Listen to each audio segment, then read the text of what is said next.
Le jeu de l'année est attribué à... Mon ami Clair Obscur, Expédition 33. Cette nuit, ils ont pris toute la lumière. Leur tenue d'abord, on ne peut plus franchouillarde. Et surtout leur triomphe. Les créateurs du jeu vidéo Clair Obscur repartent de Los Angeles auréolés de 9 trophées, du jamais vu. Merci pour tout, vous avez changé notre vie, vous avez changé la vie de notre studio, c'est merveilleux. Et ça, c'était censé être une blague. Le béret, la marinière, je sais pas ce qui s'est passé. Une blague, ou plutôt un clin d'œil, à l'un des costumes du jeu.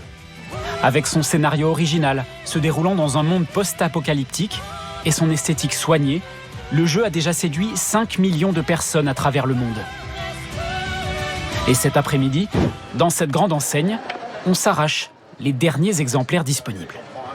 L'histoire a l'air vraiment belle et tous les visuels, tous les graphismes, ça a l'air vraiment d'être un beau jeu, ça a l'air vraiment d'être une œuvre et ça donne envie de jouer.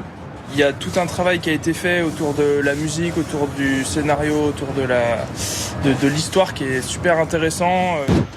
Un succès français, né dans ses bureaux de Montpellier, où 30 personnes ont travaillé d'arrache-pied pendant 5 ans.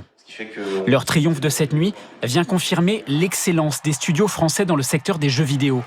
Un marché qui pèse aujourd'hui 5,7 milliards d'euros dans notre pays, plus que l'industrie du cinéma et du livre. On espère que ça pourra inspirer notre studio à aussi faire des jeux qui les cœur et qui sont sincères et beaux. Il y a beaucoup de studios qui essaient, mais si on peut en inspirer d'autres, ce sera magnifique. Autre élément ayant fait de ce jeu un phénomène mondial, sa bande originale, française elle aussi. Elle cumule plusieurs centaines de millions d'écoutes en ligne. For those who come after.